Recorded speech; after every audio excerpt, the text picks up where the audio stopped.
universo mecánico y más allá.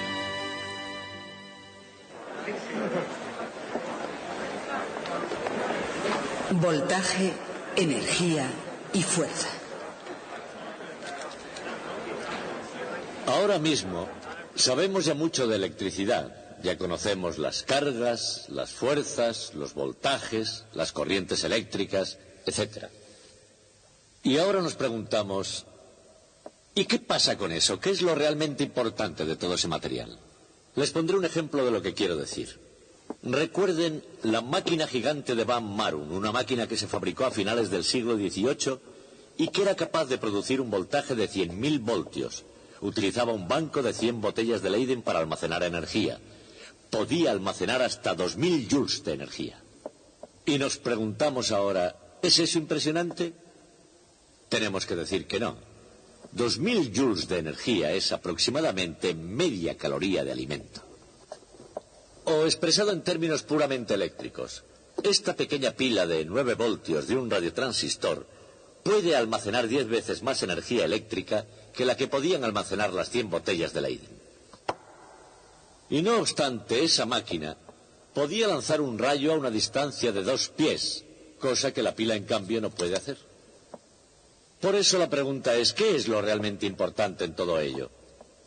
El voltaje o potencial eléctrico es una medida de la energía potencial de una carga eléctrica, como por ejemplo de los electrones que componen los átomos del cuerpo humano. Y ustedes deberían preguntarse, ¿cuál es el potencial que une los electrones a su cuerpo? Más vale que sea mucho mayor que el que yo pueda desarrollar dándole a la manivela de esa máquina, porque si no, la máquina sería tan tremendamente peligrosa que podría hacernos trizas. Entonces, ¿es verdad que los electrones están más fuertemente unidos al cuerpo que el potencial que yo puedo producir con esta máquina? La respuesta es no. El potencial que une un electrón al cuerpo es de solo unos pocos voltios, 3, 4, 5 voltios, y yo dándole a la manivela de esta máquina puedo producir 100.000. Así que una vez más seguimos con la duda acerca de qué es lo importante en electricidad. Los elementos básicos de la electricidad son muy sencillos. Si imaginamos cargas eléctricas puntuales en un vacío, hay cargas positivas y hay cargas negativas, que se atraen o se repelen unas a otras con una fuerza que varía en proporción inversa al cuadrado de la distancia entre ellas. Y eso es todo lo que se podría decir. Y sin embargo se han necesitado miles de años para comprenderlo, e incluso ahora que lo comprendemos bien, sigue siendo muy confuso y difícil de aprender. ¿Por qué es esto así? Bueno, la razón es porque esos elementos de la electricidad, esas cargas puntuales, no existen nunca en el mundo real. La electricidad siempre existe en la materia. O sea que para poder entender la electricidad debemos entender primero la materia. Pero la materia es esencialmente eléctrica por naturaleza, y así, para entender la materia, debemos entender primero la electricidad. Ese es el punto crucial del dilema. Y de eso quiero hablarles hoy.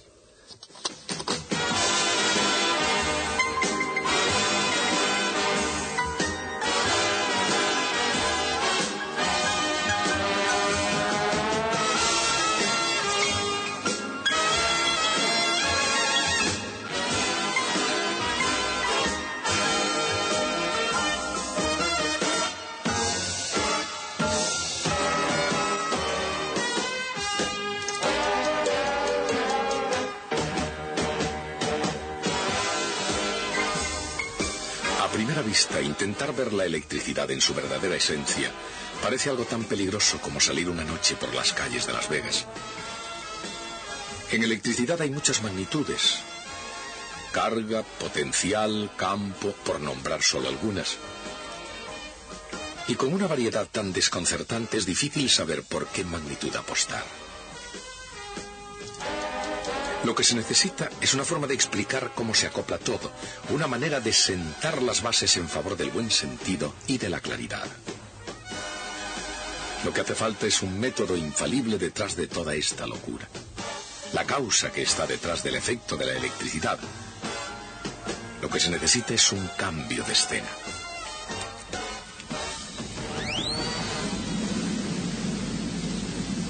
Aparentemente, la conexión eléctrica entre Las Vegas y estos montes de Nevada no es inmediatamente obvia.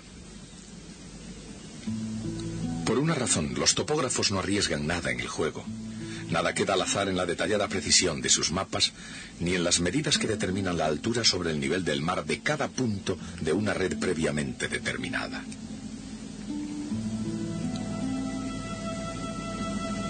Se ha trazado una línea que une todos los puntos a una cierta altura sobre el nivel del mar, lo cual se repite después para otras alturas a intervalos regulares. Para el ojo de un experto, los contornos resultantes de puntos de altura constante proporcionan una clara descripción del paisaje real y, por la misma razón, las curvas de este mapa dan una clara representación de un campo eléctrico. Estas son las curvas de potencial eléctrico constante, e igualmente describen un terreno con sus altos y sus bajos. Cuando en realidad un terreno tiene subidas y bajadas, el viajero prudente quiere saberlo, porque subir una colina puede resultar un trabajo duro. Y exactamente lo mismo sucede con el potencial eléctrico. Subir la pendiente del potencial cuesta trabajo.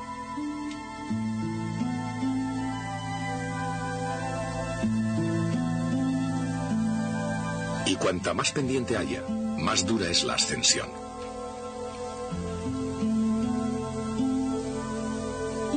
Naturalmente, si el potencial no cambia, no se necesita ningún trabajo.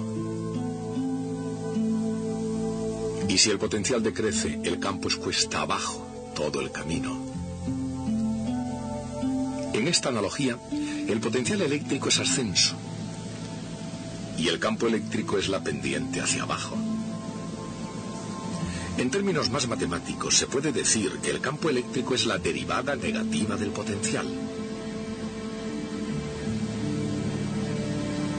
O dicho de otra manera, el potencial es menos la integral del campo eléctrico.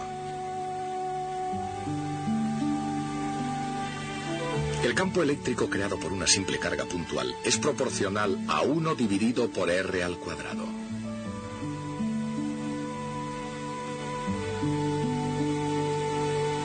Así su integral es proporcional a 1 dividido por R. En el caso de una simple carga puntual, la dirección del campo es bastante obvia. Pero, ¿qué ocurre en situaciones más complicadas? ¿Qué aspecto tiene el campo eléctrico de ese potencial?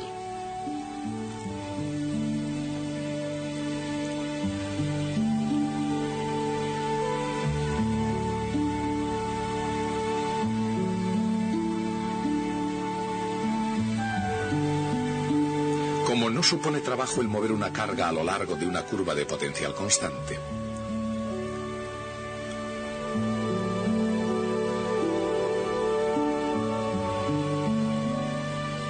no hay componente del campo en esa dirección.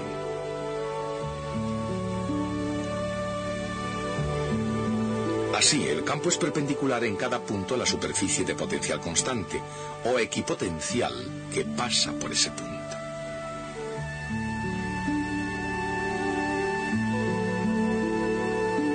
Y así es como adopta su forma conocida.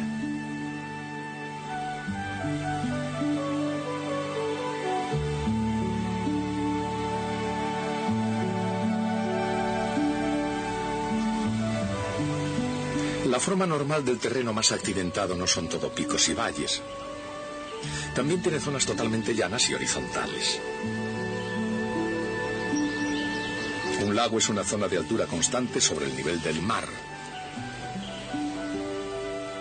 Lo mismo que una zona de potencial eléctrico constante creado por un conductor en un campo eléctrico. Y como el potencial eléctrico es el mismo en cualquier punto de la superficie de un metal, el campo eléctrico es siempre perpendicular a esa superficie. En las zonas montañosas es difícil encontrar muchas cosas que sean perpendiculares a algo, pero en la ciudad es muy fácil. Aquí es facilísimo encontrar electricidad trabajando y divirtiéndose. Aunque esta proliferación de luz y de color probablemente no es lo que los pioneros de la electricidad habían pensado. A pesar de ello, pusieron los fundamentos para que así fuera. Ben Franklin también hizo su parte trayendo el potencial eléctrico desde las alturas del cielo hasta la Tierra. Thomas Edison, pensando más en el trabajo que en la diversión, capturó electricidad en un vidrio y le hizo producir luz. Probablemente la consiguiente proliferación de anuncios en neón tampoco sería imaginada por Georges Claude, físico francés que desarrolló en la práctica una luz de neón en el año 1909. Esas primeras luces de neón comenzaron a funcionar en el Gran Palais de París, no como decoración, sino como iluminación del edificio. El resplandor rojizo de esas luces era visto por todos como un inconveniente. Por todos, menos por Jacques Fonseca, un publicista que vio grandes posibilidades a aquella luz rojiza. Convenció a Claude para que le vendiera los derechos, y en 1912 París estrenó el primer anuncio de neón del mundo. Y el trabajo no había hecho nada más que empezar. El potencial eléctrico es la capacidad de producir trabajo haciendo fluir cargas eléctricas sin importar a dónde vayan. El potencial se mide en voltios.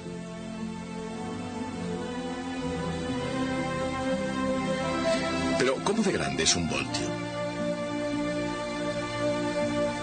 ¿Y cuántos voltios se necesitan para hacer un trabajo?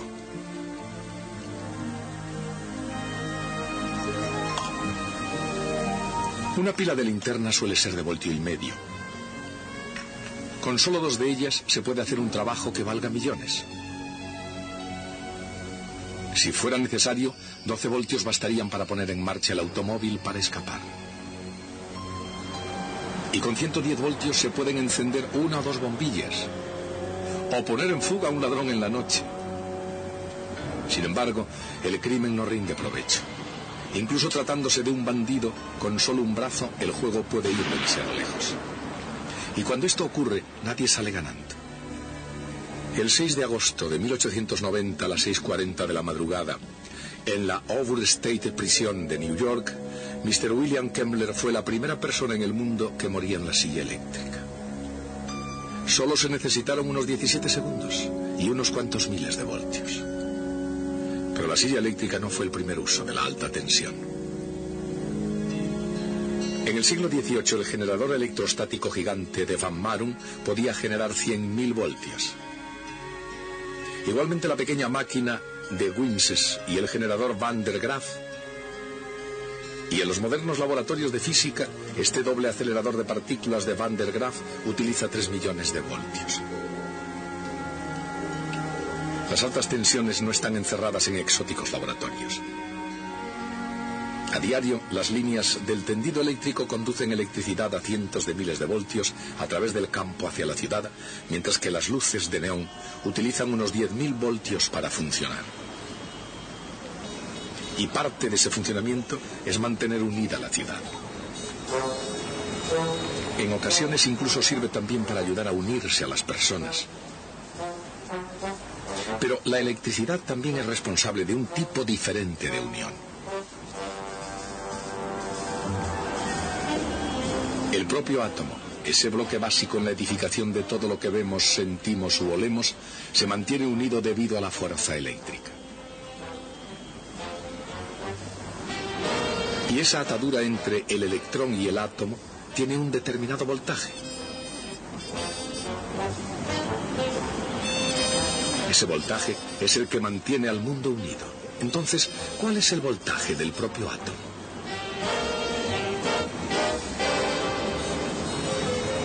En cada átomo, la fuerza eléctrica une electrones cargados negativamente a un núcleo positivo. El núcleo es tan pequeño que se puede considerar como una carga puntual positiva, incluso aunque realmente se componga de neutrones sin carga resultante y de protones con carga positiva. Cada electrón tiene justamente la carga negativa suficiente para equilibrar la carga positiva de un protón. El resultado puede ser un átomo totalmente neutro. Esta representación, o cualquier otra de un átomo, es solamente un modelo, pero como modelo nos sirve de guía a la realidad. Y una realidad de gran importancia es que la distancia del núcleo al electrón más exterior de cualquier átomo es siempre aproximadamente un Armstrong, es decir, la 100.000.000ª parte de un centímetro. Desde el punto de vista de ese electrón exterior, los otros electrones equilibran prácticamente la carga eléctrica de todos los protones del núcleo, excepto la de uno.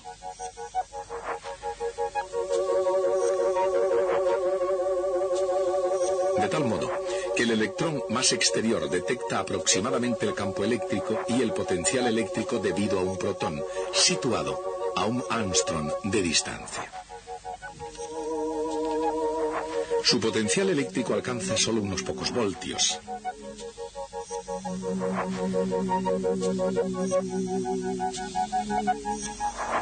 Y al ser su carga negativa, también lo es su energía potencial, medida convenientemente en unas unidades llamadas electronvoltios. Esos pocos electronvoltios, menos una pequeña energía cinética, es lo que hay que vencer para desprender un electrón de un átomo. Y aproximadamente eso mismo se necesita superar también para eliminar un electrón de una molécula o de un trozo de metal sólido. Mucho menos es lo que hay que vencer para conseguir que los turistas de Las Vegas se desprendan de unos cuantos dólares. Mientras que el jugador siente una gran atracción por el dinero, la unión que existe entre un dólar cualquiera y el jugador es francamente pequeña.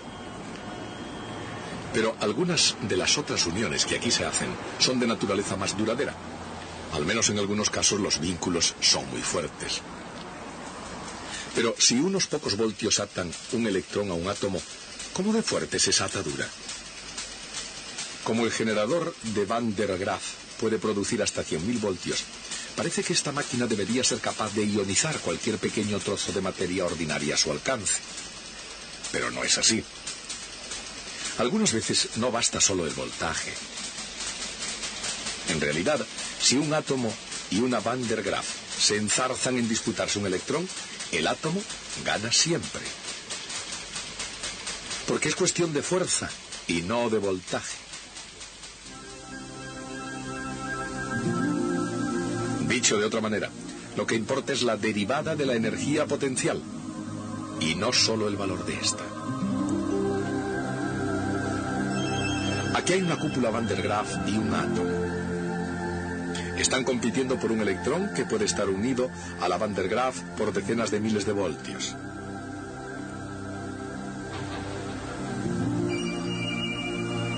Pero ampliando esta imagen 10, 100, 1000 veces, la energía potencial del electrón debida al átomo parece ser mucho menor, pero mucho más pronunciada. De hecho, la escala horizontal ha tenido que ser ampliada. 10, 100, 1000, 10.000, 100.000 veces simplemente para ver la pendiente. La fuerza del átomo es 100.000 veces más fuerte que la de la Van der Graaf y no hay competencia. No hay competencia posible cuando la casa determina la suerte.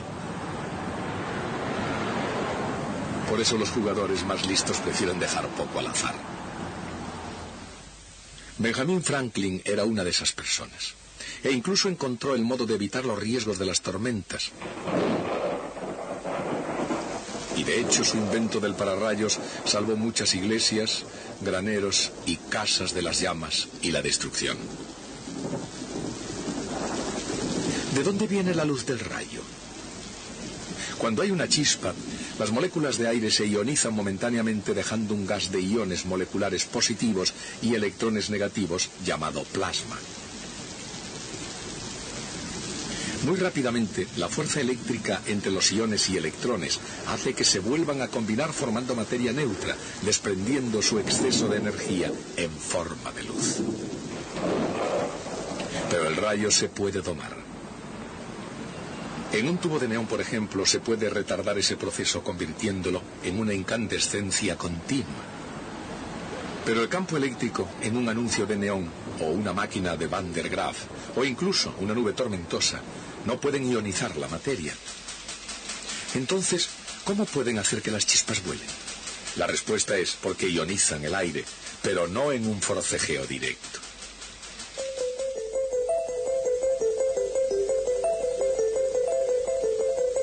El aire alrededor de la esfera del generador de Van der Graaf contiene siempre algunos electrones casualmente.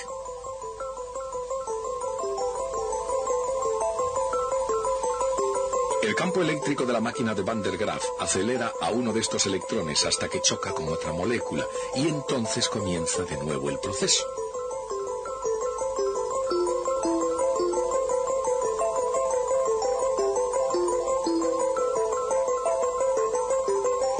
Si la distancia entre átomos es suficientemente grande y el campo es suficientemente potente, el electrón puede adquirir suficiente energía cinética como para desprender otro electrón cuando choca.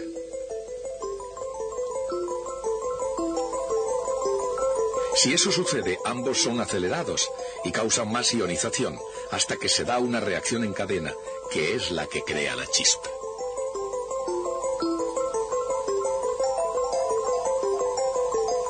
Así que un generador Van der Graaf o un anuncio de neón ionizan el aire no por pura fuerza eléctrica, sino mediante colisiones. Aunque no sea exactamente hacer trampas, es, sin embargo, un truco.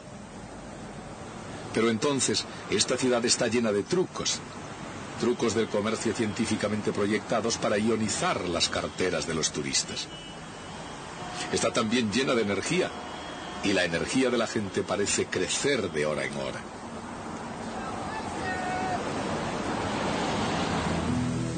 La energía eléctrica, por otra parte, sube con el voltaje y con la carga.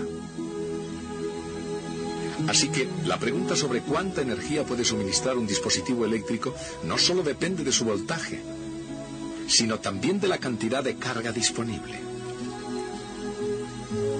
La máquina de Van der Graaf y este generador electrostático gigante alcanzan voltajes muy altos antes de que las chispas los descarguen. Pero ni siquiera las 100 botellas de Leyden de la máquina de Van Marum podían almacenar tanta carga como la que hay en la batería de un automóvil. Incluso, aunque tenga un voltaje mucho menos que esas máquinas, almacena tanta carga en forma química que es mucho más útil. De hecho, una pila corriente de una radio almacena 10 veces más energía que el generador de Van Marum. Una batería es un almacén de energía, pero por muchas baterías de que dispongamos aquí mismo, un día cualquiera, hay mucha más energía almacenada. No obstante, solo una pequeña fracción de la inmensa energía potencial de este agua se convierte en energía eléctrica. Esa energía viaja a través del desierto hasta la ciudad, donde es irradiada en la noche en toda clase de colores, formas y tamaños. Pero detrás de esa fachada resplandeciente, la carga, el campo, la energía, el voltaje y la fuerza son los ingredientes de la electricidad. Y esos materiales son los que mantienen unido al universo. A principios del siglo XIX, un químico británico, John Dalton, propuso la ley de las proporciones simples y múltiples. Y esa ley, por vez primera, dio un sólido y científico fundamento a la antigua idea de la teoría atómica de la materia. Pero no todos los científicos aceptaron la teoría de Dalton. Durante ese siglo hubo un grupo de químicos conservadores que fundamentalmente pensaban que era mala ciencia creer en algo que no se podía ver. De la teoría atómica decían, no necesitamos esa hipótesis. Ellos no eran los únicos que no creían en la teoría de Dalton. Dalton tenía un rival para el título de el químico más grande de Inglaterra. Se llamaba Humphrey Davy. Y Davy tampoco creía en la teoría de Dalton, pero por razones totalmente opuestas. Pensaba que Dalton no había ido bastante lejos. Su argumento era algo parecido a este. Decía, hay 40 clases de elementos conocidos. Eso significa que, de acuerdo con la teoría de Dalton, debe haber 40 clases diferentes de átomos indivisibles que expliquen las propiedades de esos elementos. Pero, decía, de esos 40 elementos, 26 son metales.